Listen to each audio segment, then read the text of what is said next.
اصلاح کا انداز کیسا ہونا چاہیے، جیسا کہ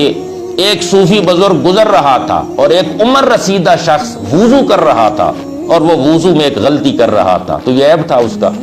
عمر رسیدہ تھا، بڑی عمر ہو گئی تھی، ابھی وضو کا طریقہ اسے نہیں آ رہا تھا، ایک وضو کے اندر اس کی غلطی موجود تھی وضو کے اندر، تو اس نے کہا بابا جی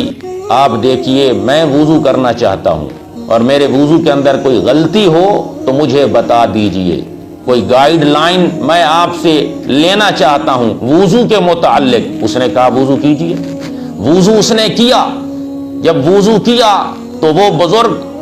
جب وضو سے فارغ ہوا تو اس عمر رسیدہ شخص نے اس کی جبین اور اس کی پیشانی کو بوسہ دیا، کیونکہ بوڑھا تھا اس لیے اس نے جبین کو بوسہ دیا، ہاتھوں کو نہیں، اور کہا کہ آپ کا وضو غلط نہیں ہے،